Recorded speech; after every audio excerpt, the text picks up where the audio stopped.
Hello everyone, welcome back to Magnet Brains. My name is CS Payal Popli and इस video में हम पढ़ने वाले हैं CUET का बिजनेस स्टडीज डोमेन। अच्छा, पढ़ने नहीं वाले हैं actually, it will be a question answer round. मैं तुम्हें क्वेश्चन दिखाऊंगी तो मुझे आंसर बताओगे और उसके बाद मैं आंसर रिवील करके तुम्हें ये बताऊंगी कि क्या तुम्हारा वो क्वेश्चन सही है या गलत है। ठीक है, आंसर सही है या गलत है, क्वेश्चन थोड़ी ना सही गलत हो सकता है। ये है हमारा मॉक टेस्ट नंबर 4। इससे पहले हम 3 मॉक टेस्ट ऑलरेडी अटेम्प्ट कर चुके हैं। अगर आपने अभी तक वो वीडियोस नहीं देखे हैं तो उसका लिंक डिस्क्रिप्शन बॉक्स में लिखा हुआ है, फट से जाके देख लो। साथ ही साथ बिजनेस स्टडीज के हर एक चैप्टर का 1 शॉट रिविजन वीडियो मैंने ऑलरेडी बनाया हुआ है, वो भी नहीं देखे हैं तो वो देखो यार। कितना वेट करोगे, CUET का एग्जाम अब ज़्यादा दूर नहीं है और हमें CUET में बहुत अच्छे मार्क्स लाने हैं, बिकॉज हर एक बच्चा बहुत जी तोड़ मेहनत से पढ़ाई कर रहा है इसकी। मैं बता दूँ, तुम्हारे कुछ कॉम्पिटिटर्स मुझे मैसेजेस करते हैं तो समझ लो कि काफ़ी इंटेंस वे में पढ़ाई चल रही है कुछ लोगों की। And I want each and every student to get his और हर ड्रीम कॉलेज। ठीक है, तो CUET पे ही डिपेंडेंट है वो सारी चीज़ें, सो अच्छे से पढ़ लो। ठीक है, चलो अब यहाँ बता देती हूँ कुछ इंस्ट्रक्शंस जो कि CUET एग्जाम पे आप लोगों के पे एप्लीकेबल होंगी। क्या क्या इंस्ट्रक्शंस हैं? फर्स्ट तो ये है कि 50 क्वेश्चन आएंगे और उसमें से 40 अटेम्प्ट करने होंगे। हर एक क्वेश्चन 5 नंबर का रहेगा। नहीं अटेम्प्ट किया कोई मार्क्स नहीं मिलेंगे, लेकिन गलत अटेम्प्ट कर दिया तो -1 मिल जाएगा।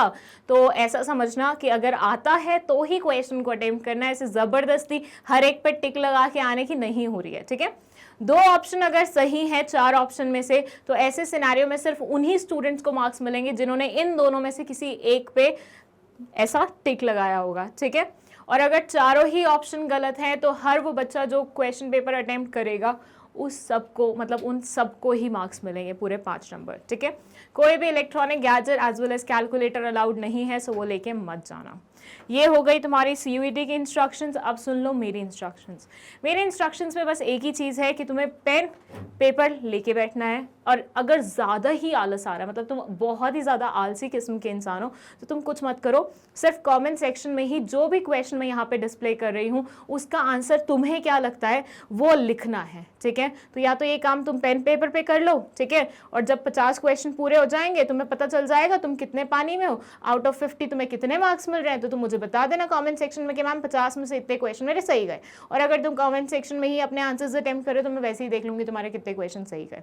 लेकिन I want each and every student to participate. अगर आप पार्टिसिपेट नहीं करेंगे तो मेरी यहाँ पे क्वेश्चन दिखा के फिर आंसर रिवील करने का कोई सेंस नहीं बनेगा। मतलब मेरे भी एफर्ट्स वेस्ट जाएंगे, आपके भी वीडियो देखने के एफर्ट्स वेस्ट जाएंगे। सो बेटर इसको टेस्ट सीरीज के अकॉर्डिंग लीजिए। हर एक क्वेश्चन को ऐसे अटेम्प्ट कीजिए एज इफ तुम क्वेश्चन पेपर, मतलब तुम एग्जाम हॉल में बैठे हो, तुम्हारे सामने एक्चुअल क्वेश्चन पेपर है और तुम उसे सॉल्व कर रहे हो। ठीक है, चलो फर्स्ट क्वेश्चन से शुरू करते हैं। पहले मैं यहाँ पे क्वेश्चन डिस्प्ले करूंगी, तुम्हें 2 सेकंड का समय दूंगी, थोड़ा साइड में खड़ी रहूंगी। तुम्हें ज़्यादा समय लग रहा है तो तुम पॉज करके वीडियो को और लंबा देख सकते हो, पढ़ सकते हो, सब कुछ कर सकते हो। उसके बाद मैं इसकी हिंदी बताऊंगी और हिंदी बताने के बाद मैं इसका आंसर रिवील करूंगी। ठीक है, शुरू करें फिर। चलो, तो फर्स्ट क्वेश्चन हमारा है, Rohan is manufacturing lunch boxes for school going children. To maximize the profits, he decided to improve their quality and added a hot case to the boxes. As a result of this improvement in the product, its sales increased gradually. Which of the following marketing philosophy was involved? Product, price, standard, none of the above. बताइए क्या होगा आपका correct answer out of these 4? Marketing chapter का ये question है, इतना भी बता दूं मैं आप लोगों को। मार्केटिंग चैप्टर थोड़ा लेंदी चैप्टर है, अच्छे से पढ़ना क्योंकि वहाँ से बहुत सारे क्वेश्चन पूछे जाते हैं। स्पेशली मार्केटिंग मिक्स वाले पोर्शन में से तो बहुत सारे पूछे जाते हैं, तो थोड़ा अच्छे से 2-3 बार पढ़ लेना। इसका हिंदी बताऊं तो ये बोलते हैं, रोहन लंच बॉक्सेस मैन्युफैक्चर करता है उन स्टूडेंट्स के लिए जो स्कूल जाया करते हैं। अपने प्रॉफिट्स को मैक्सिमाइज करने के लिए इसने सोचा कि मैं क्वालिटी कैसे इंप्रूव करूं, तो इसने बॉक्सेस में हॉट केसेस इंक्लूड किया। हॉट केसेस इसलिए क्योंकि गर्म खाना रहेगा तो बच्चा ज़्यादा अच्छे से खा पाएगा। As a result of this improvement in the product, इस इंप्रूवमेंट की वजह से उसकी सेल्स बढ़ गई क्योंकि ज़्यादातर बच्चों को वही चाहिए था। Which of the following marketing philosophy was involved? इनमें से कौन से वाली marketing philosophy involved थी? Product, price, standard, none of the above. किसमें improvement किया है रोहन ने? किसमें improvement किया है? उसने किया है प्रोडक्ट में इम्प्रूवमेंट। सो क्वेश्चन में ही आंसर छुपा हुआ है। कौन सी वाली फिलॉसफी इंक्लूडेड होगी मार्केटिंग वाली? Product mix. ठीक है, चलिए, तो फर्स्ट क्वेश्चन का आंसर है ए। अब हम चलते हैं सेकंड क्वेश्चन में। ये बोलता है which fund in an organisation possesses finance for day to day operations. इतना simple question. Fixed capital, working capital, retained earnings, none of the above. बताइए, बहुत ही सरल क्वेश्चन है ये, बहुत सिंपल क्वेश्चन है। जल्दी से बता दो क्या होगा तुम्हारा correct answer. Day to day operations के लिए कौन से वाली कैपिटल की रिक्वायरमेंट पड़ती है? And the correct answer of this question is working capital. हम सबको पता है जब हम assets खरीदते हैं, इन्वेस्टमेंट करते हैं तो हम फिक्स कैपिटल का इस्तेमाल करते हैं, लेकिन जब हम डे टू डे एक्टिविटीज के ऊपर खर्चा करते हैं तो हम वर्किंग कैपिटल का इस्तेमाल कर रहे होते हैं। Question 3. Directing takes place between who among the following? Superior, superior, superior subordinate, subordinate, subordinate, all of the above. Directing किस किस के बीच में जन्म लेती है या फिर किस किस के बीच में होती है? सुपीरियर सुपीरियर के बीच में, सुपीरियर सबॉर्डिनेट के बीच में, सबॉर्डिनेट सबॉर्डिनेट के बीच में, ऑल ऑफ द अबव के बीच में। एक हिंट मैं आपको यहाँ पे दे देती हूँ कि हर क्वेश्चन में जिसमें fourth option all of the above या फिर नन ऑफ द अबव लिखा होता है, जरूरी नहीं होता उस क्वेश्चन का आंसर वही हो। ठीक है, बहुत सारे बच्चों को ऐसा लगता है अरे 11th-12th में तो ऑल ऑफ द अबव लिखा है मतलब यही आंसर होगा, नन ऑफ द अबव लिखा है यही आंसर होगा। It's not necessary. ऐसे तुक्केबाजी मत करना, थोड़ा सा कॉन्सेप्ट पढ़ के जाना। ठीक है, द करेक्ट आंसर हिंट तो दे ही चुकी हूँ, सो तुम समझ ही गए होगे कि ऑल ऑफ द अबव तो इसका आंसर नहीं है। आंसर क्या है? Superior subordinate.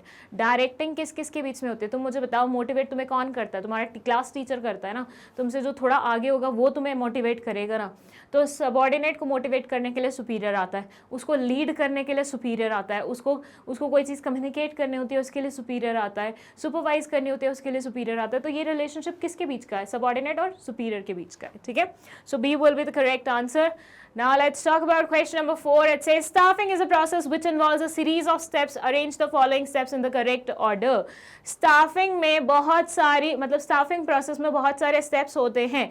आपको निम्नलिखित नीचे दिए गए जो steps हैं उनको properly arrange करना है sequence में, मतलब अच्छे से। स्टाफिंग प्रोसेस याद कर लो कैसे होता था, क्या होता था। 4 ऑप्शन दिए हुए हैं, वो है placement and orientation, recruitment, selection, estimating man power requirement. बताइए स्टाफिंग प्रोसेस में पहले क्या आता था? इसी से मुझे याद आया कि मैंने सारी प्रोसेसेस मैनेजमेंट की फंक्शंस की एक पर्टिकुलर वीडियो में कवर की हुई हैं, आपके टर्म 2 एग्जाम से पहले की थी। सो उसे जाके देख लीजिए अच्छे से, वो प्रोसेसेस वाला वीडियो काफ़ी इंपॉर्टेंट है। ठीक है, जल्दी बताइए। और एक डिफरेंस बिटवीन वाला वीडियो भी बनाया था, वो भी अच्छे से पढ़िए जाना। देखिए स्टाफिंग में सबसे पहले आप एस्टिमेट करते हो मैन पावर रिक्वायरमेंट, मतलब कितने लोग और चाहिए रहेंगे हमें, कितने हमारे पास ऑलरेडी हैं, काम कितना है, कितने और चाहिए रहेंगे। उसके बाद हम लोगों को इनवाइट भेजते हैं कि आइए हमारे यहाँ पे क्या करिए, अप्लाई कीजिए। उसके बाद हम एक को सिलेक्ट करते हैं उनमें से और उसके बाद उसे चेयर पे बिठाने का काम करते हैं। तो इट विल बी 4, 2, 3 एंड 1। कोई ऐसा ऑप्शन है क्या? 4, 2, 3, 1 पहला ही ऑप्शन ऐसा है, तो करेक्ट आंसर क्या होगा? ए होगा। अब जिस बच्चे को स्टाफिंग प्रोसेस नहीं पता होगी वो ये क्वेश्चन नहीं अटेम्प्ट कर पाएगा, इसलिए स्टाफिंग प्रोसेस पता होनी चाहिए। क्वेश्चन 5 है, which of the following statement is true about the organising function of management. Management का जो ऑर्गेनाइजिंग फंक्शन होता है, जो सेकेंड नंबर पे आता है प्लानिंग के बाद, उसके बारे में नीचे दी गई कौन सी वाली स्टेटमेंट ट्रू है, सही है? ठीक है, ये ट्रू, फॉल्स, करेक्ट, इनकरेक्ट ऐसे वर्ड्स को अच्छे से पढ़ लिया कीजिए। फर्स्ट ऑप्शन है departmentalization is the first step in the process of organizing. Departmentalization पहला स्टेप होती है ऑर्गेनाइजिंग प्रोसेस की। Organizing discourages creativity amongst the managers. Organizing क्या करती है? डिस्करेज करती है मैनेजर्स के क्रिएटिविटी को। थर्ड है organizing allows a business enterprise to accommodate changes in the business environment. Organizing की वजह से बिजनेस एनवायरनमेंट कहीं ना कहीं बदलते समय के साथ, मतलब बिजनेस एनवायरनमेंट में जो भी चेंजेस आते हैं उसके साथ अपने अंदर बदलाव ले आ पाता है। या फिर ऑल ऑफ द अबव। सारी स्टेटमेंट्स करेक्ट है, सोच के देखो क्या सारी स्टेटमेंट्स करेक्ट है? The correct answer of this question is organizing allows a business enterprise to accommodate changes in the business environment. Creativity कब लूज होती है? प्लानिंग से लूज होती है। डिपार्टमेंटलाइजेशन फर्स्ट स्टेप है ऑर्गेनाइजिंग का, किसने बोल दिया ये? तो as a result of it सिर्फ सी पॉइंट ऐसा है जो करेक्ट है। सो हमारा आंसर क्या हो जाएगा? सी हो जाएगा। चलिए question 6, design phase comprise of input received, output received, both A and B, none of the above. जो डिजाइन फेज होता है वो किस किस चीज से मिलके बनता है, इनपुट रिसीव्ड से, आउटपुट रिसीव्ड से, बोथ ए एंड बी, या none of the above. The correct answer is input received और आउटपुट रिसीव्ड, मतलब दोनों से ही, तो both A and B will be the correct answer, तो सी इसका सही वो हो जाएगा। 7th question, state the 5 dimensions that must be managed on a project. एक प्रोजेक्ट को मैनेज के लिए 5 डायमेंशंस की जो आवश्यकता होती है वो कौन से होते हैं? Constraint, quality, cost, schedule, staff. Features, quality, cost, schedule, staff. Features, priority, cost, schedule, staff. Features, quality, cost, schedule, customer. बताइए, यहां ये डिफरेंट है, ठीक है, और यहाँ ये डिफरेंट है, यहाँ ये डिफरेंट है, और फिर देख लो तुम, आंसर बता दिया क्या मैंने? Okay, so B will be the correct answer. Feature, quality, cost, schedule, staff are the 5 dimensions जिस पे ये question based है. So B आपका सही आंसर हो जाएगा. Question 8. Which of the following is the feature of business environment? इनमें से कौन से वाला feature है business environment का? First है, it is a relative concept since it differs from country to country and even region to region. It enables the firm to identify opportunities and getting the first mover advantage. It helps in tapping useful resources. All of the above. अच्छा, honestly तुम लोगों को एक चीज़ बताती हूँ. अभी ये question थोड़ी देर पहले मैंने पढ़ा और मुझे लगा कि इसका आंसर जो एक्चुअली मार्क्ड है वो गलत है. फिर मैंने क्रॉस चेक किया, ठीक है, और फिर आई रियलाइज कि अगर ये गलती मैं कर सकती हूँ तो स्टूडेंट्स तो बहुत आराम से कर सकते हैं. आपको ये क्वेश्चन देख के ऐसा लग रहा होगा कि बिजनेस एनवायरनमेंट के बारे में सारी चीज़ें करेक्ट हैं जो भी लिखी हुई हैं. इंडीड यहाँ पे जितनी भी चीज़ें बिजनेस एनवायरनमेंट के बारे में लिखी हुई हैं वो सारी की सारी करेक्ट है. लेकिन जो क्वेश्चन यहाँ पूछा गया है वो है फीचर बताइए. ठीक है, ऐसा हो सकता है कि पॉइंट्स में जो भी चीज़ मेंशन हो वो फीचर्स का पार्ट ना हो लेकिन बिजनेस एनवायरनमेंट के बारे में सही चीज़ हो. देखिए ये जितने भी सेंटेंसेस यहाँ पे लिखे हुए हैं ना, रिलेटिविटी या फिर इससे हमें अपॉर्चुनिटी पता चल जाती है, थ्रेट्स पता चल जाते हैं, फर्स्ट मूवर एडवांटेज हम ले सकते हैं, यूजफुल रिसोर्सेज को टैप कर सकते हैं, ऑल ऑफ द अबव. अब इसको देख के हमें लगेगा कि यार all of the above answer होना चाहिए क्योंकि बिजनेस एनवायरनमेंट के बारे में सारी चीज़ें सही तो दी हुई हैं. लेकिन ये स्पेसिफिकली पूछ रहे हैं कि कौन से वाली चीज़ फीचर्स में आती है. फीचर्स में सिर्फ रिलेटिविटी वाला पॉइंट आता है, बाकी के जो पॉइंट है ना ये इम्पॉर्टेंस वाले हैं. तो ऐसे में आपको अपने बुक के सारे इम्पॉर्टेंस वाले पॉइंट्स, एडवांटेजेस, लिमिटेशंस वाले पॉइंट्स एंड फीचर्स वाले पॉइंट्स अलग अलग लिखने पड़ेंगे और याद रखना पड़ेगा ये फीचर्स में आता है, ये इम्पॉर्टेंस में आता है.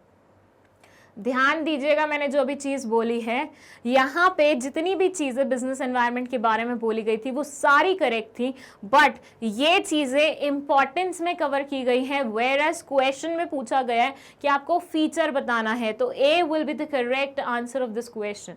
ठीक है, ए है फीचर रिलेटिविटी वाला, बाकी सारे इंपॉर्टेंस हैं. ठीक है, तो फीचर पूछा हुआ है तो हम आंसर क्या मार्क करेंगे? हम मार्क करेंगे आंसर 8th का ए. अंडरस्टूड? ठीक है, सो अच्छे से याद रखना कौन सी चीज़ फीचर्स में है, कौन सी इंपॉर्टेंस में है, कौन सी लिमिटेशंस में है. वहाँ पे भी ये आपको कंफ्यूज कर सकते हैं. According to Fayol the interest of and dash should be take priority over the interest of and dash. ये बोलते हैं फ्यूल भाई साहब के अकॉर्डिंग किसके इंटरेस्ट की प्रायोरिटी बनती है, किसके इंटरेस्ट पे? बताइए. Organization, individual, individual organization, individual group, group organization. ना सिर्फ आपको यहाँ पे आंसर चूज करना है बल्कि ये भी पता लगाना है कि पहले वाले फिल इन द ब्लैंक्स में क्या आएगा और सेकंड वाले फिल इन द ब्लैंक्स में क्या आएगा. आप उल्टा नहीं चुन सकते. ये नहीं सोच सकते कि दोनों लिखे हुए हैं जिसमें भी आप वो यूज़ कर लो फिर बाद में देख लेंगे कौन से वाला पहले लगाना. नहीं, जो पहले आना चाहिए वो पहले लिखा होना चाहिए, जो दूसरे पे आना चाहिए वो दूसरे नंबर पे लिखा होना चाहिए. बताइए किसके इंटरेस्ट को प्रायोरिटी मिलनी चाहिए? आंसर है ऑर्गेनाइजेशन के इंटरेस्ट को प्रायोरिटी मिलनी चाहिए इंडिविजुअल के इंटरेस्ट पे. ठीक है, अब सेकेंड ऑप्शन तुम अगर देखो, मैं जो बात बोल रही थी वो ये बोल रही थी, सेकेंड ऑप्शन में इंडिविजुअल और ऑर्गेनाइजेशन दोनों आंसर वही हैं. ठीक ठीक है, जो ऊपर लिखे हुए हैं, लेकिन चेंज कर दिया पोजीशन, तो हम इसको सेलेक्ट करेंगे, इसको नहीं करेंगे, गलत हो जाएगा, क्योंकि यहाँ पे अगर हमने इंडिविजुअल लिख दिया, यहाँ ऑर्गेनाइजेशन लिख दिया, तो पूरे सेंटेंस का मतलब ही बदल जाएगा। बहुत सारे बच्चे ऐसी गलती करते हैं, इसलिए मैं आपको बता रही हूँ। अगर आपको लग रहा होगा ना अरे इतना तो हमें पता है, बहुत सारे स्टूडेंट्स अभी भी ऐसे हैं जो इस पर्टिकुलर चीज़ में गलती कर देते हैं। सो ध्यान से सुन लो, ये गलती आपको नहीं करनी है, ठीक है। चलिए, सो 9th का आंसर क्या होगा? 9th का आंसर होगा ए। 10th क्वेश्चन पे चलते हैं। It says the increase in the demand for many ayurvedic medicines, health products and services in the past few months is related to the need for building immunity and an increase awareness for health care due to the spread of coronavirus. Identify the feature of business environment being described above. Specific and general forces, interrelatedness, relativity, none of the above. हाँ जी, बताइए क्या होगा आपका answer, फिर मैं आपको हिंदी बताती हूँ। आई होप आप सब मेरे साथ हर एक क्वेश्चन का आंसर देखते हुए जा रहे हैं। जो लोग सोच रहे हैं कि हमने मन में सोच लिया आंसर क्या होगा, बेटा अगर किसी क्वेश्चन में गलती कर दी ना, लाइफ लॉन्ग याद नहीं रहेगा। लाइफ लॉन्ग याद रखना है तो लिखो उस चीज़ को कहीं पे, या स्क्रीनशॉट ले लो, जैसे मर्जी कर लो। तुम लेजिएस्ट से लेजिएस्ट इंसान हो सकते हो, लेकिन ऑप्शन बहुत है तुम्हारे पास सीखने के। अगर to the increase in demand for many ayurvedic medicine, health products and services in the past few months is related to the need for building immunity. ये बोलते हैं जब से कोरोना वायरस हुआ है ना, हर कोई बड़ा अवेयर हो गया अपनी हेल्थ को लेके, और उसके कारण आज की डेट में आयुर्वेदिक मेडिसिन, हेल्थ प्रोडक्ट्स और सर्विसेज की डिमांड काफ़ी हद तक इंक्रीज हो गई है। अब आपको यहाँ पे बिजनेस एनवायरनमेंट का फीचर आइडेंटिफाई करना है। Specific and general forces, interrelatedness, relativity, none of the above. Answer है इंटररिलेटेडनेस। क्यों? देखो यहाँ पे कोरोना वायरस आया, ठीक है, उसकी वजह से लोग अपनी हेल्थ को लेके थोड़ा सा क्या हुए, अवेयर हुए, जिसकी वजह से जो आयुर्वेदिक मेडिसिन हैं उनकी डिमांड इंक्रीज हो गई। एक चीज़ की वजह से दूसरी चीज़ हो रही है, दूसरी चीज़ की वजह से तीसरी चीज़ हो रही है। ये क्या है? इंटर रिलेटेडनेस ही तो है। एक चीज़ दूसरे से कनेक्टेड है, दूसरी चीज़ तीसरे से कनेक्टेड है। This is what? Interrelatedness, ठीक है। So B will be the correct answer of question number 10। चलिए नेक्स्ट क्वेश्चन, 11th नंबर का क्वेश्चन क्या बोलता है? ये बोलता है at which level managers spend more time in planning and organising. कौन से लेवल वाले लोग ज्यादा टाइम प्लानिंग और ऑर्गेनाइजिंग में गुजारते हैं? Top level, middle level, lower level, all of these. बताइए सबसे ज्यादा दिमाग किस में माना जाता है? टॉप लेवल वाले लोगों में। सो प्लानिंग कौन करेगा? प्लानिंग कौन करता है? जिसका इंटेलेक्चुअल बहुत स्ट्रांग होता है। तो टॉप लेवल वाले ज्यादातर टाइम अपना इन्हीं सब चीजों में निकालते हैं। 12th क्वेश्चन है which study is the study of movements. Movements की कौन सी स्टडी होती है? Method, motion, time, none of the above. बताइए मूवमेंट्स की स्टडी कौन सी होती है? 4 ऑप्शन लिखे हुए हैं आपके सामने, and the correct answer of this question is motion. Motion में हम लोगों की मूवमेंट्स देखते हैं और जो अननेसेसरी मूवमेंट्स होते हैं उनको रिड्यूस करने की कोशिश करते हैं। 13th क्वेश्चन है dash plays a very important role in the organization as they act as a link between the top and lower level management. Supervisory level, middle level, operational level, first line managers. Hindi बता दूं? पहले 2 question की हिंदी साथ साथ बता दी मैंने। चलिए ये बोलता है डैश प्लेज एक बहुत इंपॉर्टेंट रोल ऑर्गेनाइजेशन में, क्योंकि वो लिंक होते हैं टॉप और लोअर लेवल में। ज़्यादा दिमाग लगाने की जरूरत ही नहीं थी, कॉमन सेंस लगाते हैं आंसर आ जाता। कौन से वाले? टॉप और लोअर के बीच में क्या आएगा? मिडिल लेवल आएगा, जो उन दोनों के बीच में लिंक बनेगा। Question 14 hiring of employees done by top level, middle level, lower level, all of these. Hiring किसके द्वारा की जाती है एम्प्लॉयज की? बताइए 3-4 ऑप्शन लिखे हुए हैं आपके सामने। कौन हायरिंग करता है? कौन भर्ती करता है एम्प्लॉयज को? टॉप लेवल वालों के पास इतना टाइम होता है, लोअर लेवल वालों के पास इतनी पावर होती है, बचा कौन? Middle level. So middle level ये काम करती है। Question number 15 the term business environment means the sum total of dash all individuals, institutions, other forces that are outside the control of a business enterprise, all of the above. बहुत ही simple questions आ रहे हैं इन mock में, बहुत simple question आ रहे हैं। I hope ये सारे क्वेश्चन आपसे बन रहे होंगे। बिजनेस एनवायरनमेंट में क्या क्या चीज़ें इंक्लूड होती हैं? सारे इंडिविजुअल, सारे इंस्टीट्यूशंस, ऐसी फोर्सेस जो कि बिजनेस के कंट्रोल के बाहर आती हैं, all of the above. And the correct answer is all of the above. ये सारे बिजनेस एनवायरनमेंट का पार्ट है, चाहे वो इंडिविजुअल्स हो, चाहे वो इंस्टीट्यूशंस हो, या फिर ऐसी फोर्सेस जो कि उसके कंट्रोल के बाहर होती है। 16th क्वेश्चन है, in order to make the annual day of the school a successful event, the headmistress of the school segregated all the activities into task groups, each one dealing with a specific area. For instance, decorations, refreshments, backstage support, etc. Each group was put under the charge of one teacher. Identify the function of management performed by the headmistress by dividing the activities and assigning the duties. Planning, organizing, staffing या directing. चलिए, बढ़िया question आया है, case based question है, पढ़ लीजिए एक बार। मैं साइड हूँ, चाहे तो पॉज करके आराम से पढ़ सकते हो। मैं अब इसकी हिंदी बताना शुरू कर रही हूँ।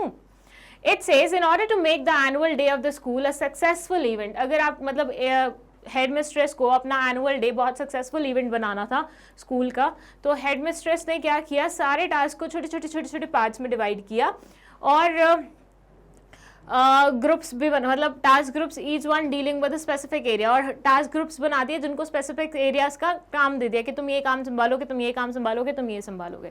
For instance, decoration, refreshment, back stage support, division का वो दिया हुआ है कि ऐसे डेकोरेशन का काम अलग लोगों को दे दिया था, रिफ्रेशमेंट का अलग को, बैक स्टेज सपोर्ट का अलग को। Each group was put under the charge of one teacher. Her group को एक टीचर के अंदर डाला था, मतलब एक टीचर को उसका हेड बनाया था ग्रुप का और उनको रिस्पॉन्सिबिलिटी दी थी उस ग्रुप को हैंडल करने की। आपको बताना है मैनेजमेंट का कौन से वाला फंक्शन हेडमिस्ट्रेस ने यहाँ पे परफॉर्म किया है। मैं आपको बता दूँ, बहुत सिंपल क्वेश्चन है, बहुत सिंपल, देखते ही पहचान में आ जानी चाहिए। चारों में से कौन सी वाली फंक्शन हो रही है मैनेजमेंट की? कौन से वाली फंक्शन हो रही है? ऑर्गेनाइजिंग, क्योंकि हमने क्या किया है, वर्क को डिवाइड किया है, डिपार्टमेंटलाइजेशन करी है। उसके बाद हर एक बंदे को एक एक हेड बना के काम सौंप दिया गया है, डिपार्टमेंट सौंप दिया गया है। तो ये सारे काम किस में होते हैं? ऑर्गेनाइजिंग में होते हैं। B will be the correct answer. 17th question है, what does workforce analysis reveal? Workforce analysis क्या reveal करती है? दो words थे, एक था workforce, एक था workload। दोनों में ही बच्चे इतना confused होते थे। Now you have to tell workforce analysis क्या reveal करती है। फिर शायद हो सकता है workload से related भी question आए। Number of human resources available, type of human resources available, both number and type of human resources available, none of the above। बताइए, वर्कफोर्स एनालिसिस से क्या पता चलता है? And the correct answer is both number and type of human resource available. हमारे यहाँ पे कितने ह्यूमन रिसोर्सेज हैं और उनका टाइप क्या है, वो क्या क्या काम कर सकते हैं, ठीक है, और बाकी कामों के लिए फिर हमें बाहर से हायर करने पड़ते हैं। Question 18th है, which of the following Maslow need refer to affection, sense of belongingness, acceptance and friendship? Maslow needs में कौन सी चीज affection, sense of belongingness, acceptance और friendship के अंदर आती है? Esteem needs, self actualization needs, affiliation, belonging needs, safety, security needs। बताइए, बताइए क्या होगा आपका correct answer? And the correct answer of this question is affiliation, belonging needs। यहाँ से ही देख लेते ना, आंसर समझ में आ जाता, इतना इजी था। मैं बोल रही हूँ ना, काफ़ी बार ऐसा होता है क्वेश्चन में ही आंसर्स छिपे होते हैं, बस देखने की, अच्छे से पैनी नज़र से देखने की ज़रूरत है। 19th क्वेश्चन बोलता है, a popular brand of hair conditioners comes in different categories for different hair, say for normal hair and for other categories. Identify the function of labeling in the above example, providing information required by law, describe the product and specify its content, grading of products, promotion of products। बताइए, marketing chapter का ये question है, फटाफट बता दीजिए क्या होगा इसका आंसर। इट सेज, एक popular brand of hair conditioner आता है डिफरेंट कैटेगरीज में, अलग अलग हेयर्स के लिए, और नॉर्मल मतलब फर्स्ट से नॉर्मल के लिए अलग आता है, अदर कैटेगरी के लिए अलग आता है। नॉर्मल के अलावा और कौन से हेयर होते हैं वो पूछना पड़ेगा पहले इनसे। एनीवेज, यहाँ पे आपको लेबलिंग का फंक्शन आइडेंटिफाई करना है ऊपर वाले एग्जाम्पल में। Providing information required by law, describe the product and specify it contents, grading of the products, promotion of the product. बताइए, एक हेयर प्रोडक्ट आता है, कंडीशनर आता है, एक ब्रांड का, पॉपुलर ब्रांड है, डिफरेंट कैटेगरीज में आता है, अलग अलग बालों के लिए। अच्छा, वो जैसे होते हैं ना, ऑयली हेयर के लिए ये, ग्रे हेयर के लिए ये, ड्राई स्किन स्कल्प होता है तो उसके लिए ये, वो ऐसे सब, शायद वही बोलने की कोशिश कर रहे हैं। चलिए बताइए, चारों में से आंसर क्या होगा? And the correct answer is grading of products. यहाँ क्योंकि आप कैटेगराइजेशन कर रहे हो, ग्रेडिंग कर रहे हो कि ये अलग टाइप का हो गया, वो अलग टाइप का हो गया, वो अलग का हो गया, वो अलग का हो गया। So C will be the correct answer. 20th question है, while selecting an alternative under the planning process, which of the following are considered? Combination of plans may be selected instead of one best course. Subjectivity and manager's experience or judgment plays a role. The most feasible, profitable plan with least negative consequences is chosen. All of the above. While selecting an alternative under the planning process, which of the following are considered? जब बहुत सारे alternative में से हम एक alternative को select करते हैं, अगर आपको planning process याद हो तो हम उसमें बहुत सारे alternatives identify करते हैं, पहले सबके pros and cons देखते हैं, evaluate करते हैं और उसके बाद एक final choose करते हैं, right? तो यहाँ पे पूछा हुआ है कि selecting an alternative planning के अंदर में क्या क्या consider किया जाता है? Combination of plans may be selected instead of one best course. Subjectivity and managers experience or judgment plays a role. Most feasible profitable plan with least negative consequences is chosen. All of the above. 3 options लिखे हुए हैं, उसके बाद all of the above लिखा हुआ है, बताइए कौन से वाला करेक्ट आंसर होगा? सो आंसर है all of the above. Reason being, yes, आजकल हम एक ऑल्टरनेटिव पे डिपेंडेंट ना हो के बहुत सारे ऑल्टरनेटिव्स का कॉम्बिनेशन पसंद करते हैं, क्योंकि ऑब्वियसली हर एक ऑल्टरनेटिव में कुछ ना कुछ प्रोस तो मिल सकता है, तो उसके प्रोस ले लेंगे तो एक बेटर वर्जन बन जाएगा. मैनेजर का एक्सपीरियंस इस्तेमाल होता है एंड सामने से हम ऐसा ऑप्शन चूज करते हैं जो हमारे लिए सबसे ज़्यादा फिजिबल रहता है and at the same time profit वाला भी रहता है. ठीक है, तो all of the above will be the correct answer. Now let's move to question number 21. It says identify an important principle of management control in which only significant deviation which go beyond the permissible limit should be brought to the notice of management. ये बोलते हैं आपको वो वाला identify करना है principle of management जिसमें सिर्फ जो critical points होते हैं ना हमारे, सिर्फ critical points जो कि permissible limit के beyond चले जाते हैं, उनके बारे में हम management को aware बनाते हैं ताकि वो उन deviation के regarding कुछ ना कुछ step ले सके. तो आपको वो वाला principle वो करना है, पता लगाना है. फर्स्ट यहाँ पे ऑप्शन लिखा हुआ मैनेजमेंट बाय कंट्रोल, सेकेंड है मैनेजमेंट बाय एक्सेप्शन, थर्ड है क्रिटिकल पॉइंट कंट्रोल, डी है ए एंड बी. चलिए बताइए. बहुत सिंपल है और मेरे ख्याल से पिछले मॉक्स में आ भी चुका है, 2 मॉक में आ चुका है same question. And the correct answer is control by exception. चलिए, let's move to question number 22. A company wants to replace manual production technique with mechanized techniques. Labor unions are assisting the change. Which function of management will help in the introduction of this change? Planning, organizing, controlling, directing. Okay, so Hindi बता दो. देखिए, एक organisation थी जहाँ पे पहले सारा काम मैनुअल वे से होता था, मतलब हाथों से होता था, लेबर काम करती थी. अब वहाँ पे वो मशीन्स लाने की बात कर रहे हैं. ऑब्वियसली जब मशीन्स आएंगी तो लेबर का काम कम हो जाएगा, आधे से ज़्यादा लेबर को छुट्टी मिल जाएगी हमेशा के लिए. ठीक है, तो लेबर क्या है, थोड़ा सा रेसिस्ट कर रही है इस चेंज को लाने से, कि वो बोल रही है कि यार नहीं लाना चाहिए, अभी जो चल रहा है सिस्टम वैसा सही है. तो ऐसे सिनेरियो में उनको उस चेंज के इंट्रोडक्शन के लिए कैसे तैयार किया जाए, अभी मेरे मुंह से आंसर निकलने वाला था, कैसे तैयार किया जाए, तो उसके लिए हमें मैनेजमेंट का कौन से वाला फंक्शन अपनाना पड़ेगा? Planning, organizing, controlling, directing. जल्दी बताइए. जनता को तैयार करना है, ऑर्गेनाइजेशन के लेबर को तैयार करना है ताकि वो मशीन लाने के लिए तैयार हो जाए, मतलब उस पर काम करने के लिए तैयार हो जाए और अपनी जो जिद है वो छोड़ दे. कौन से वाला फंक्शन इस्तेमाल होगा? And the correct answer is directing. Motivate करेंगे हम उन्हें बोलेंगे कि देखो जो हो रहा है सबके भले के लिए हो रहा है. हम उन्हें लीड करेंगे कि देखो जो भी आ रहा है उससे कहीं ना कहीं हम सबकी बेटरमेंट है, तो इसलिए directing will be that function जो यहाँ पे पूरा किया जाएगा लोगों को समझाने के लिए. चलिए, नेक्स्ट क्वेश्चन है आपका question number 23. It says it has been made compulsory to settle all trades within how many days of the trade date on a rolling statement basis? 1, 2, 3, 4. एक चीज मैंडेटरी हो चुकी है, कंपल्सरी हो चुकी है, सारे ट्रेड्स को सेटल करना कितने दिन के अंदर अंदर ट्रेड डेट से on a rolling statement basis. Rolling statement basis के ऊपर फाइनेंशियल मार्केट से क्वेश्चन उठाया गया है. गेस 1, 2, 3, 4 बताइए. And the correct answer is 2. पढ़ा था ना आपने, ट्रेडिंग डे प्लस 2 ऐसे करके. यस, तो ये फाइनेंशियल मार्केट वाले चैप्टर से उठाया गया क्वेश्चन है. माइन्यूट से माइन्यूट फैक्ट से भी क्वेश्चन पूछा जा सकता है, इसलिए बुक को बहुत अच्छे से पढ़िएगा. एनसीईआरटी तो मैं 12th में भी आपको बोलती थी रट डालिए, मतलब अच्छे से पढ़ डालिए. यहाँ पे भी आपको वही करना है. 24th, how are the management principles derived? Observation, experimentation, personal experiences, all of the above. General question है, बहुत सिंपल क्वेश्चन है. मैनेजमेंट के प्रिंसिपल्स कैसे डिराइव होते हैं, कैसे बनते हैं, बताइए. 4 ऑप्शन आपके सामने लिखे हुए हैं. And the correct answer of this question is all of the above. ये सारी चीजें इस्तेमाल करके हमें मैनेजमेंट के प्रिंसिपल्स मिल जाते हैं। चलिए नेक्स्ट है मैच द फॉलोइंग। मेरे फेवरेट क्वेश्चन आ गए। यस, कॉलम 1 है, कॉलम 2 है। Match the steps in the process of organizing in column 1 with appropriate explanation is column 2। आपको ऑर्गेनाइजिंग की प्रोसेस के स्टेप्स को मैच करना है उनकी एक्सप्लेनेशन से। Identification and division of work, departmentalization, assignment of duties, establishing authority and reporting relationship. Column 2 में लिखा हुआ है dividing work into manageable activities, establishing a hierarchical structure, grouping similar activities together, allocating jobs to the members of each department. मैं बहुत पीछे हो चुकी हूँ फ्रेम से। आपको चाहिए तो आप स्क्रीनशॉट लीजिए, पॉज करिए, आराम से हर एक को मैच करिए, आंसर पता लगाइए और उसके बाद ऑप्शंस में चेक करिए कि क्या वो सही ऑप्शन है आपका जो आपने चूज किया है। फिर मैं पिक्चर में आ जाती हूँ और मैं आपको आंसर बताना शुरू कर देती हूँ।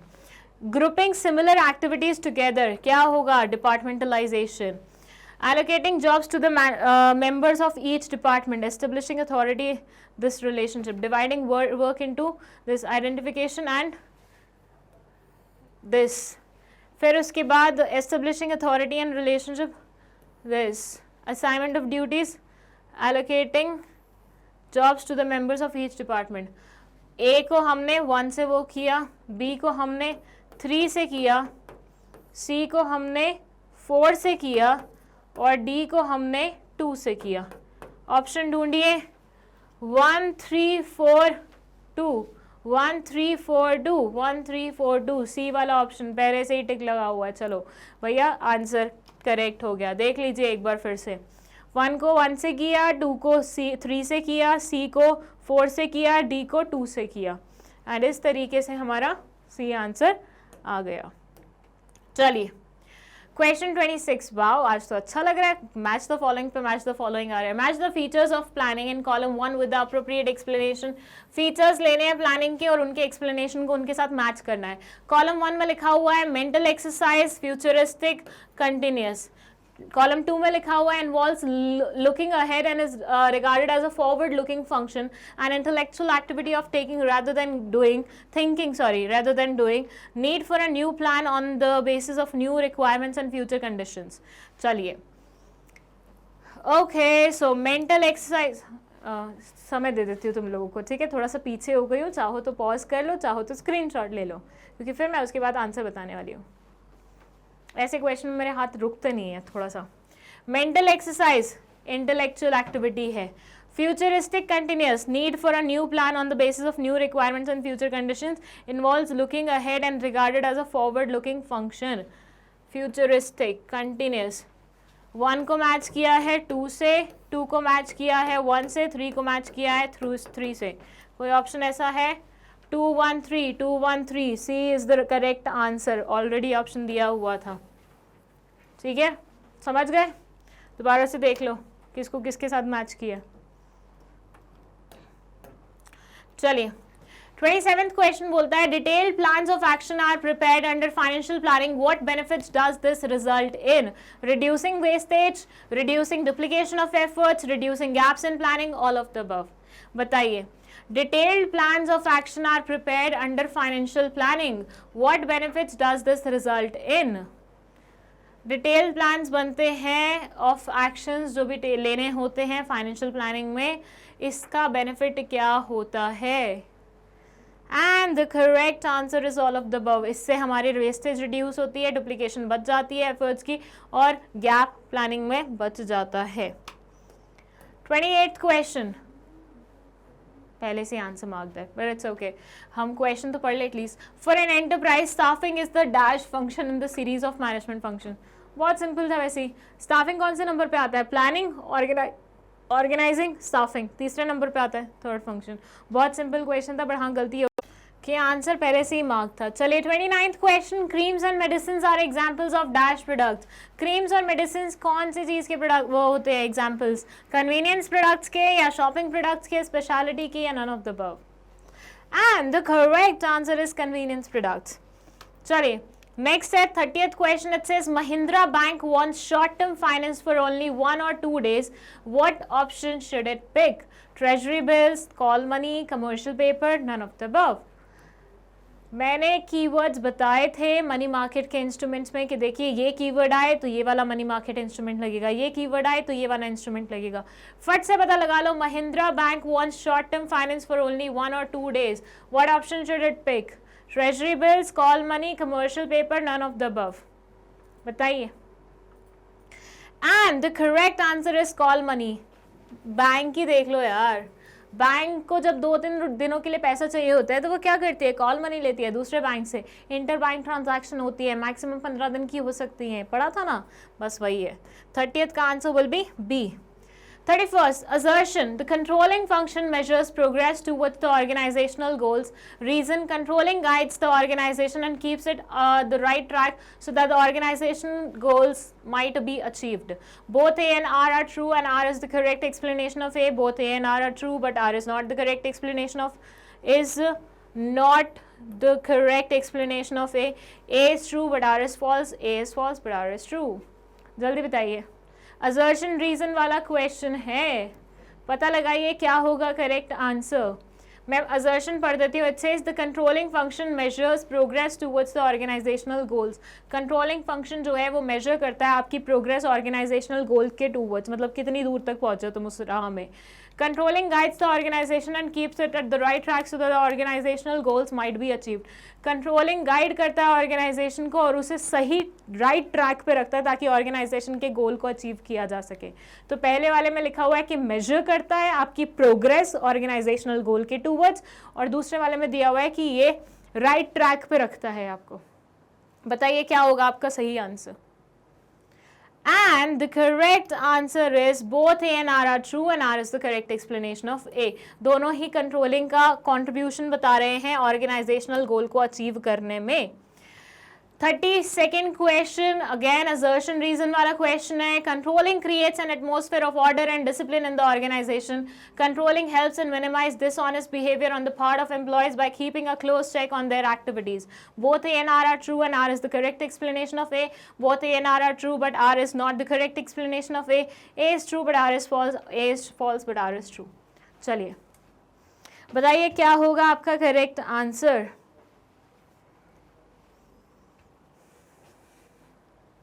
Controlling creates an atmosphere of order and discipline in the organization. Controlling की वजह से ऑर्डर क्रिएट होता है ऑर्गेनाइजेशन में, एक डिसिप्लिन आता है ऑर्गेनाइजेशन में, वो ऐसा एटमॉस्फेयर बना देता है। रीजन में लिखा हुआ है कंट्रोलिंग हेल्प करता है मिनिमाइज करने में डिसऑनेस्ट बिहेवियर का, एम्प्लॉयज़ का डिसऑनेस्ट बिहेवियर का। तो कैसे? उनके ऊपर क्लोज नज़र रखे। जब आप किसी के ऊपर क्लोजली नज़र रखोगे तो उसको झूठ बोलने का मौका कहाँ मिलेगा यार। और ये ऑर्डर एंड डिसिप्लिन मेंटेन करता है।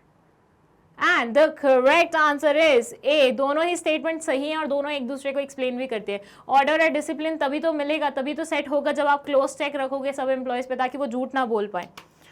चलिए 33rd question, which of the following is not the element of directing. इनमें से कौन से वाला डायरेक्टिंग का एलिमेंट नहीं है? Delegation, leadership, motivation, communication. बताइए इनमें से कौन से वाला डायरेक्टिंग का एलिमेंट नहीं है? Delegation, leadership, motivation, communication. 4 elements होते हैं ना डायरेक्टिंग के, चौथा कौन सा होता है? 3 तो लिखे हुए हैं यहाँ पे, क्या वो चौथे से मैच करता है जो यहाँ पे लिखा हुआ है? नहीं। Delegation will be the correct answer क्योंकि leadership, motivation, communication and supervision are 4 elements of directing. Delegation इसका एलिमेंट नहीं है। चलिए 34th question, management principles are contingent or dependent upon the situations prevailing in the organization. Which is the correct explanation associated with this statement? Application of principles is suitable in similar situation in a large number of cases. Application of principles has to be changed as per requirements. Principles of management can be modified. None of the above. 34th question बोल रहा है management principles contingent होते हैं और depend करते हैं situations पे जो कि ऑर्गेनाइजेशन में प्रिवेल करती हैं। आपको which is the correct explanation associated with this statement. इस स्टेटमेंट से एसोसिएटेड क्या करेक्ट एक्सप्लेनेशन है वो मार्क करनी है चारों में से। Application of principle is suitable in similar situation in large number of cases. Application of principle has to be changed as per requirement. Principle of management can be modified. None of the above. बताइए ऊपर वाली statement के ऊपर के regarding कौन से वाली statement नीचे जो दी हुई है वो करेक्ट एक्सप्लेनेशन है।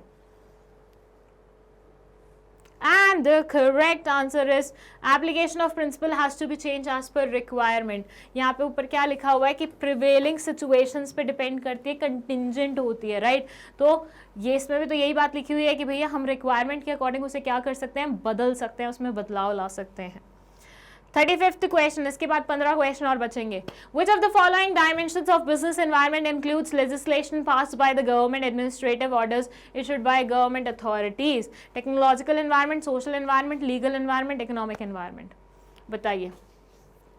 आपको बताना है बिजनेस एनवायरनमेंट का वो डायमेंशन जो कि लेजिस्लेशन से रिलेटेड होता है. ये पढ़ के ही आंसर आ जाना चाहिए क्योंकि ये कीवर्ड था और डायमेंशंस में मैंने हमेशा आपको बोला है कीवर्ड्स याद रखो, आंसर अपने आप आ जाएगा.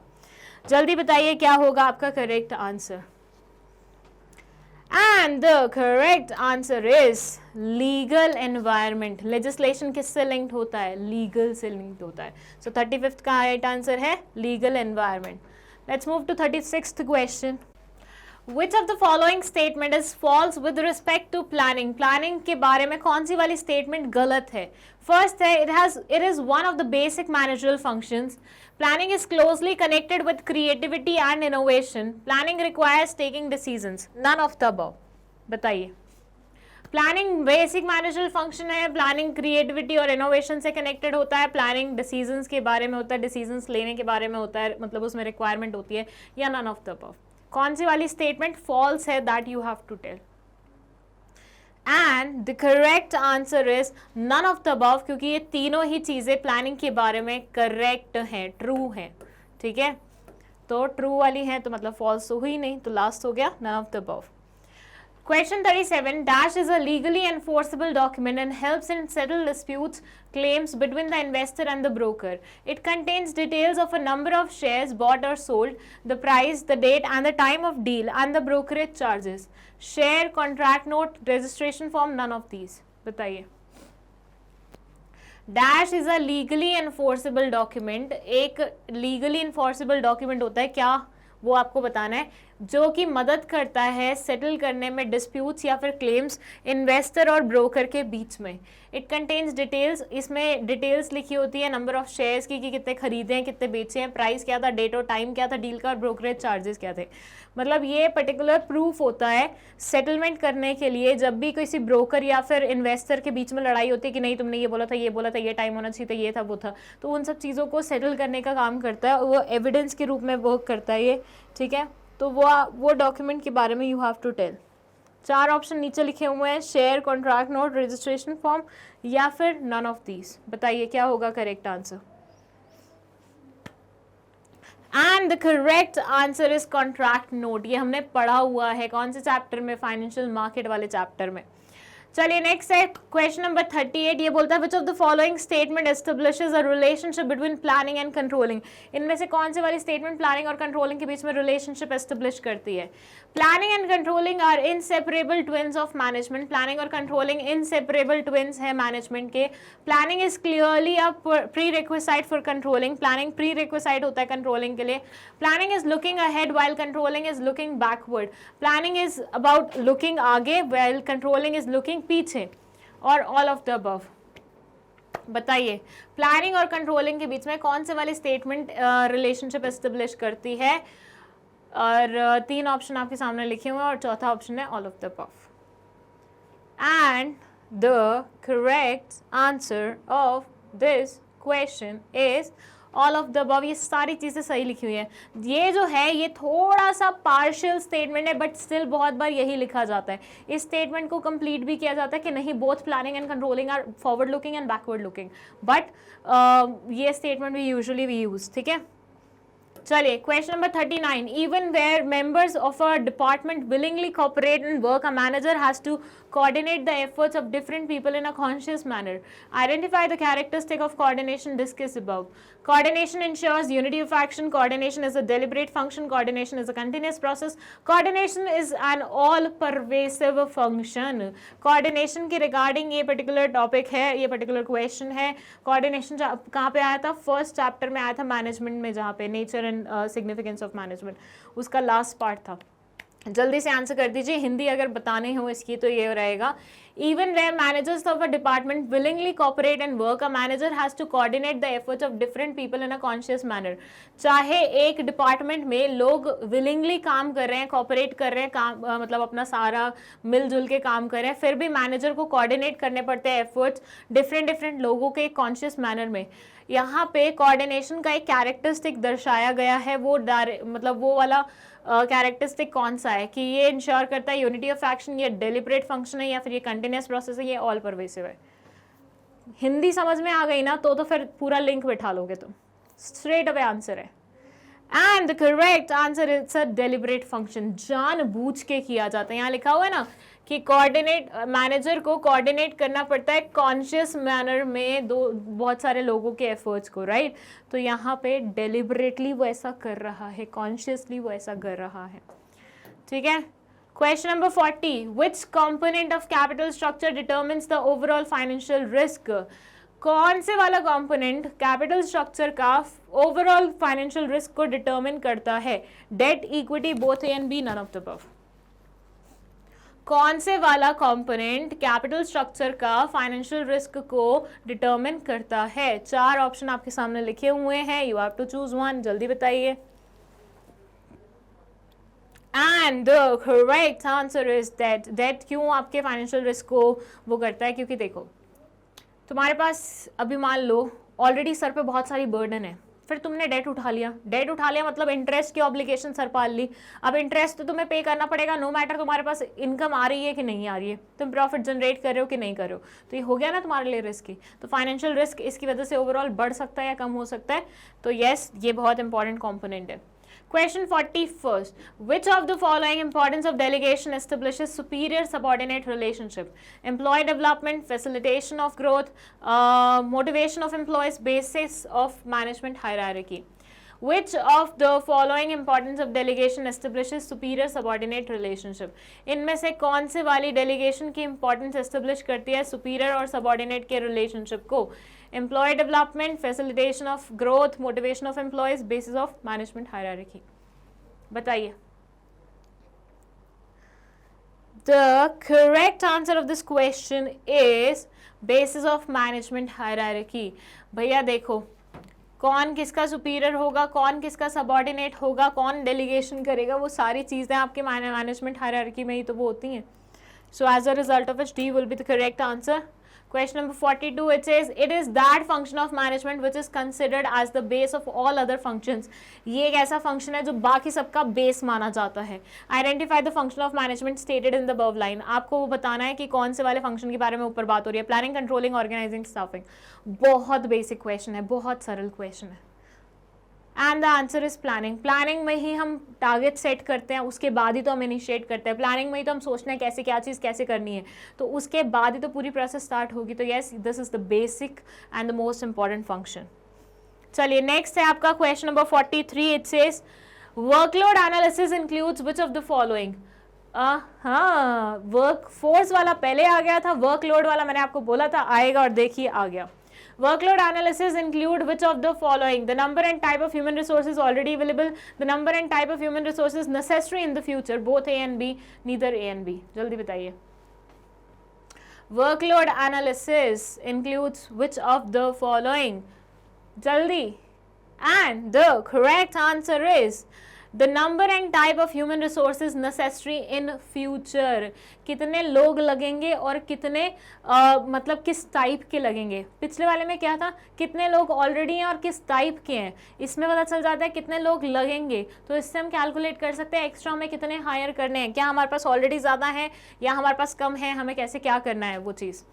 क्वेश्चन 44 बोलता है Tractors Private Limited, producing 2 lakh trucks and generating revenue of 22,000 crores annually, has recently acquired the world's second largest truck manufacturing company. After this acquisition, Tractors Private Limited will become the world's largest truck manufacturer. For financing the acquisition, the company had to arrange about 1 lakh crores through debt and equity. Dash function is being performed by the company for arranging the funds through debt and equity. Investment financing division dividend, all of the above. बहुत ही सरल question है, बहुत ही सरल question है, जल्दी से आप बता दीजिए। ये बोलते हैं tractors private limited 2 lakh trucks बनाता है और जनरेट करता है 2000 करोड़ एनुअली। सोचो इतने पैसे का करते क्या है लोग, पहले तो मुझे वो जानना है भाई। 2000 करोड़ एनुअली मतलब हर साल इतना जनरेट करता, तो जितने सालों में इसने कंपनी बनाई होगी उतना कमाया होगा, ठीक है, उतना कमा लिया होगा, तो कहाँ लेके जाएगा इतना पैसा। मतलब यहाँ तो हमें 2 करोड़ मिल जाए, हम उसी में खुश हो जाए, हमारी आधे से ज्यादा जिंदगी कट जाए, ये 2000 करोड़ लेके पता नहीं कौन सी ख्वाहिशें पूरी कर रहे हैं अपनी। इन्होंने एक्वायर करा है वर्ल्ड का second largest truck manufacturing company. इस एक्विजिशन के बाद ये बन गया है वर्ल्ड्स लार्जेस्ट ट्रक मैन्युफैक्चरर। इनको फाइनेंस करना है एक्विजिशन, जिसके लिए फंड्स इकट्ठा कर रहे हैं 1 लाख करोड़ रुपीस। तो डेट और इक्विटी को मिला के, और sorry through debt and equity, debt और इक्विटी, हाँ एग्जैक्टली उसको मिला के। तो ये कौन से वाला फंक्शन परफॉर्म कर रहे हैं फंड्स इकट्ठा करने के लिए, जल्दी बताइए। Investment, financing, dividend, all of these. And the correct answer is financing. पैसे का जुगाड़ कर रहे हैं, सोर्सेज ढूंढ रहे हैं, कहाँ से पैसा ला सकते हैं, कहाँ से हम कितना पैसा उठा सकते हैं, तो फाइनेंसिंग फंक्शन में यही होता है। चलिए 45th question, which of the following statement is incorrect regarding financial market? The process by which allocation of fund is done is called financial intermediation. Money market instruments are close substitutes for money. The difference between the price at which the treasury bills are issued and their redemption value is the interest receivable on them and maturity value. Treasury bills are issued at a price which is lower than their face value and repaid at par. चलिए बताइए कौन से वाली statement financial market के बारे में क्या है, इनकरेक्ट है। Process by which allocation of fund is done is called financial intermediation. Money market instruments are close substitutes for money. The difference between the price at which the treasury bills are issued and their redemption value is the interest receivable on them is the maturity value. Treasury bills are issued at price which is lower than their face value and repaid at par. बताइए। The correct answer is the difference between the price at which the treasury bills are issued and their redemption value is the interest receivable on them and is maturity value. ये sentence is incorrect about the financial market, ठीक है। चलिए next statement है हमारी, next question है हमारा, question number 46। ये बोलता है project performance incorporates dash time, cost, quality, all of the. Project performance incorporate करता है क्या क्या, time, cost, quality, all of the above. And the correct answer of this question is all of the above, सारी चीजें। चलिए 47th question में है एक केस बेस्ड क्वेश्चन, मतलब ये बेसिकली एक केस बेस्ड क्वेश्चन है जिसके बेसिस पे 3-4 क्वेश्चंस आपको अटेम्प्ट करने पड़ेंगे। तो Piyali purchased an ISI marked heater from Bharti Appliances. She made cash payment but failed to get a cash memo. While making use of the heater, she observed that it was not working properly. She contacted the shopkeeper immediately and told him the problem. Shopkeeper paid no heed to her complaint. Rather, he marked that the good in question was not bought from his shop. Piali had no evidence of proving that the heater was purchased from the shop only. She discussed the problem with her friend Sohini, who advised her to approach Consumer Forum and lodge the complaint.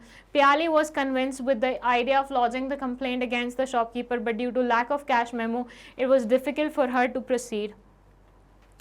चलिए so basically प्याली नाम की एक लड़की है जिसने ISI marked heater खरीदा था भारतीय अप्लायंसेस से। उसने कैश पेमेंट करी थी बट कैश मेमो लेना भूल गई थी। मतलब ये प्याली जी अपने हाथ से पेमेंट करके आई हैं लेकिन इनवॉइस लेना भूल गई हैं, बिल लेना भूल गई हैं। जब इन्होंने while making use of heater she observe that it was not working properly, जब ये हीटर का इस्तेमाल करी थी तो इन्होंने ऑब्जर्व किया कि वो ढंग से काम नहीं कर रहा है। इन्होंने शॉपकीपर को कांटेक्ट किया लेकिन शॉपकीपर ने तो कंप्लेंट रजिस्टर ही नहीं करी। उसने तो बोला ये तो पर्टिकुलर प्रोडक्ट हमारे ऑर्गेनाइजेशन का है ही नहीं, हमारी शॉप से लिया ही नहीं हुआ।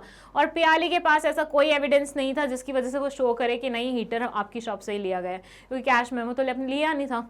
फिर उसके बाद ये बोलती है कि उसने अपनी फ्रेंड सोहिनी से अप्रोच मतलब बात करी इस प्रॉब्लम के बारे में, कंज्यूमर फर्म को अप्रोच करने के बारे में सोचा और लॉन्च करी कंप्लेंट। प्याली was convinced with the idea of launching the complaint. प्याली को नहीं लॉन्च करने के बारे में बात करी, फिर वो कन्विंस हो गई उससे, लेकिन उसके लिए बिना कैश मेमो के प्रोसीड करना बहुत ज़्यादा डिफिकल्ट हो रहा था, क्योंकि ऑब्वियसली जब तक आपके पास एविडेंस नहीं होगा आप कंप्लेंट कैसे ही फाइल करोगे, राइट। अब यहाँ पे जो क्वेश्चन पूछे गए हैं वो है, okay, so it says identify the right of consumer as referred to in the above paragraph. आपको right identify करना है, right to be informed, right to be protected, right to be heard, right to choose. And the correct answer is right to be protected.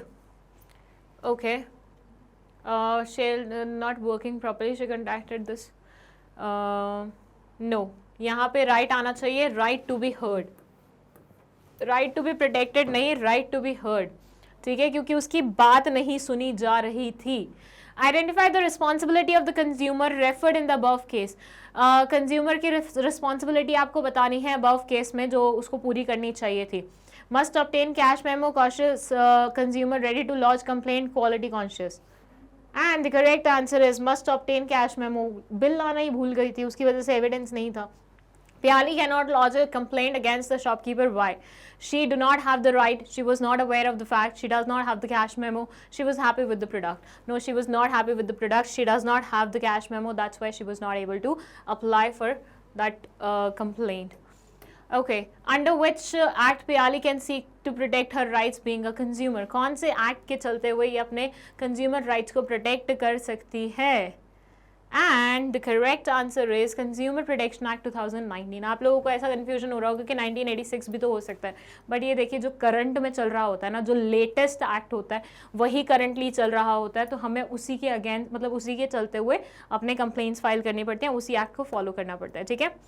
And that's it. यहाँ पे हमारा mock test 4 खत्म होता है। I hope ये सारे question आपसे आराम से बन गए होंगे। कोई क्वेश्चन में किसी भी तरह का डाउट है कमेंट सेक्शन में लिख दो, डाउट सेशन में अपन उसको देख लेंगे। इसके अलावा अगर आपने 3 इससे पहले वाले या इसके बाद वाले मॉक टेस्ट देखने हैं तो उसके लिए लिंक डिस्क्रिप्शन बॉक्स में है। नोट्स चाहिए, मतलब ये मॉक टेस्ट चाहिए, तो इसके लिए भी लिंक तुम्हारा डिस्क्रिप्शन बॉक्स में है।